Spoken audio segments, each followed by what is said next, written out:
अगर चाची की मूंछ होती तो वो चाचा कहलाती, अगर चाची की मूंछ होती तो वो चाचा कहलाती। अब चाची की मूंछ नहीं है तो वो चाचा नहीं हो सकती। माननीय सभापति जी, आपने मुझे आज सदन में अपने विषय को रखने का मौका दिया।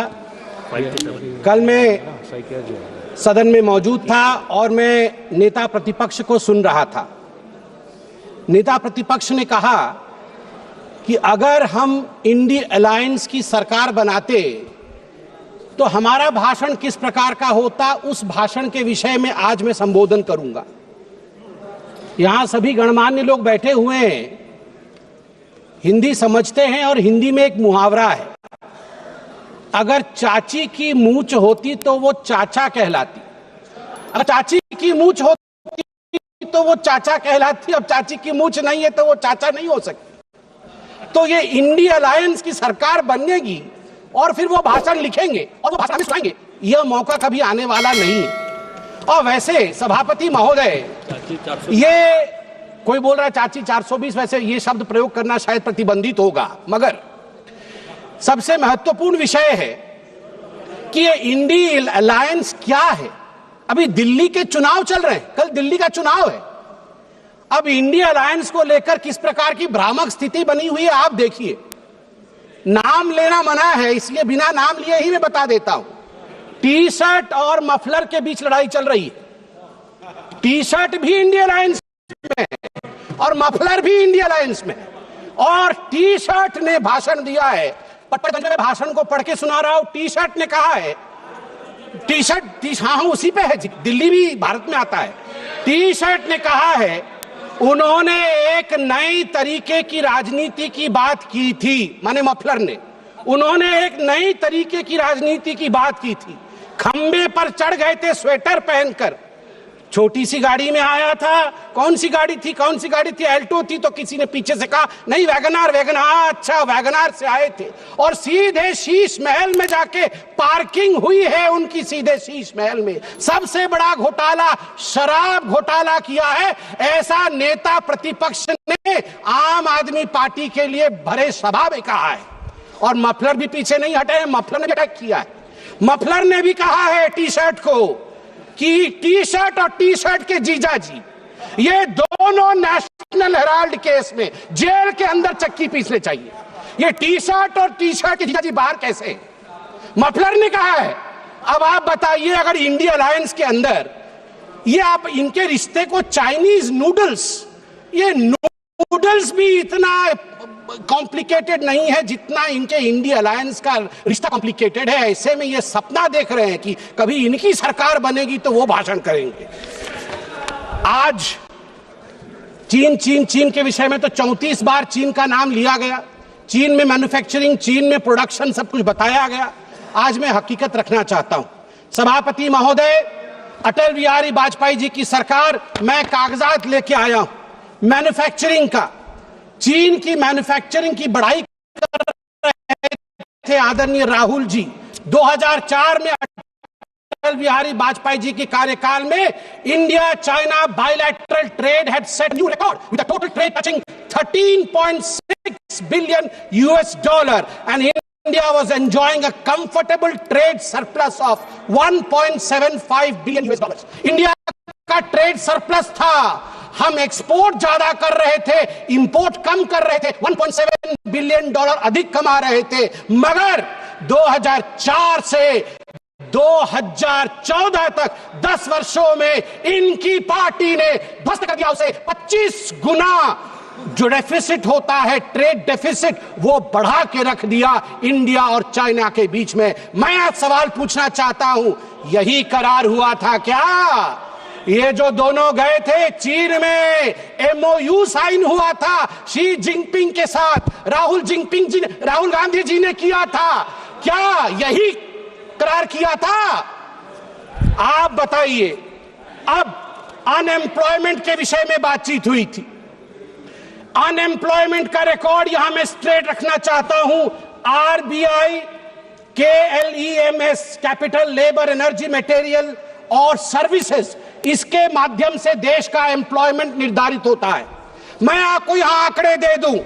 जहां 2004 से 14 के बीच जब यूपीए की सरकार थी तो मात्र 2.9 करोड़ नौकरी दी गई थी, वही मोदी जी के 10 वर्ष के कालखंड में 2014 से 2024 के बीच 17 करोड़ की नौकरी दी गई है। 2.9 करोड़ वर्सेस 17 करोड़। यूपीए की कार्यकाल में एम्प्लॉयमेंट का ग्रोथ रेट मात्र 6% था और वही मोदी जी के कार्यकाल में 10 वर्षों से एम्प्लॉयमेंट का रेट 6% से बढ़ के 36%, 36% हुआ है।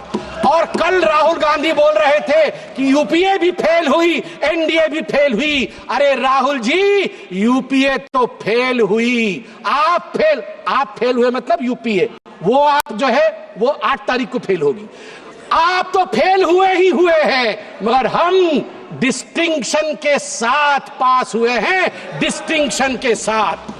युवाओं के बारे में राहुल जी बोल रहे थे। इंडिया स्किल रिपोर्ट पढ़िए साहब, India skill report. Youth employment of graduates singularly and drastically increase from 33.95% in 2013 to 54.81% in 2024। ये जंप है, ये छलांग है मोदी जी के अंतर्गत। सभापति महोदय, अधिक समय नहीं लूंगा, मैं आपको 2 और छोटे छोटे विषय हैं, गंभीर विषय है, वो रखना चाहता हूं। एक विषय है चीन को लेकर। चीन को लेकर कहा गया कि आर्मी और प्रधानमंत्री के बीच कहीं ना कहीं संबंध खराब है। चीन को लेकर कहा गया कि हमारी जमीन हड़प ली चीन ने। 38,000 वर्ग किलोमीटर, 38,000 स्क्वायर किलोमीटर भारतवर्ष का जमीन चचा नेहरू ने चीन को दिया था। और मैं यहां पर ऑन रिकॉर्ड नेहरू जी के भाषण को रख रहा हूं।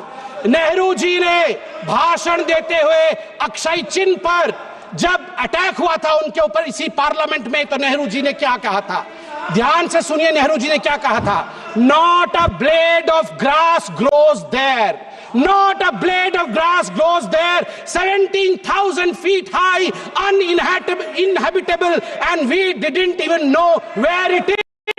तो हमने दे दिया। तो आप जानते हैं सभापति महोदय, महावीर त्यागी जो खुद कांग्रेस के ही मंत्री थे, नेहरू जी के कैबिनेट के, वो खड़े हुए और महावीर त्यागी जी के बाल नहीं थे, उन्होंने अपना सर दिखाया और कहा, Nehru ji, this head, bald head does not grow any hair. Should I give the head to someone else? Should I give the head to someone else? तो नेहरू जी भी शर्मिंदा हो गए थे, आर्मी, अंत कर रहा हूं साहब, आर्मी ये गंभीर विषय है, मुझे और 2 मिनट दीजिए। आर्मी को लेकर राहुल जी ने कहा कि मोदी जी और आर्मी के बीच खाई है। मैं 2012 के एक आर्टिकल की ओर जो इंडियन एक्सप्रेस में छपा था, आपका ध्यान आकृष्ट करना चाहता हूं। हर किसी को वो आर्टिकल पढ़ना चाहिए। The January night Raisina Hill was spooked, 2 key army units moved towards Delhi without notifying government। और इस आर्टिकल में कहा गया है, मनमोहन सिंह जी को और गांधी परिवार को लगा था कि आर्मी तख्ता पलट कर रही है। अंत में द्रौपदी मुर्मू जी जो महामहिम राष्ट्रपति है, वो मेरे राज्य से आती है, वे उड़ीसा से आती है। इसलिए जब उनको पुअर लेडी और पुअर थिंग कहा जाएगा, उड़िया अस्मिता कभी चुप नहीं रहेगा।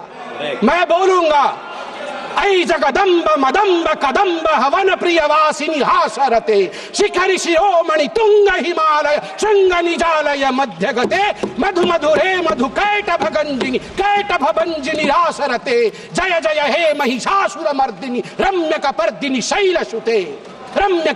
शैलसुते। भारत की नारी दुर्गा है।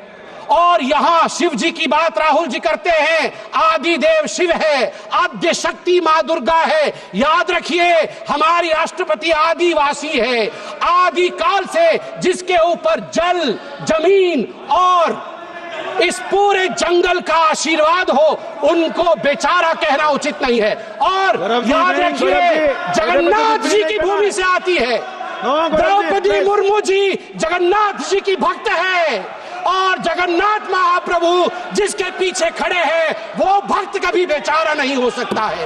जहां पछारे जगन्नाथ छिड़ा है चंती से राष्ट्रपति केबे भी बेचारा है पारिबो नहीं। आज मु कहबाकू चाहे 4.5 कोटी ओडियां पक्षरे 4.5 कोटी ओडियां मौड़मणि होचंती महाप्रभु जगन्नाथ भक्त होचंती द्रौपदी मुर्मू को बेचारा कहचंती सोनिया गांधी कौन जानचंती द्रौपदी मुर्मू को विषय रे सोनिया गांधी विरुद्ध रे प्रिविलेज बसरासु आ सोनिया गांधी क्षमा याचना करंतु। आज 4.5 कोटी ओडिया द्रौपदी मुर्मू पछरे पूरा ठिया ही चंती महाप्रभु जगन्नाथ आशीर्वाद। जय जगन्नाथ।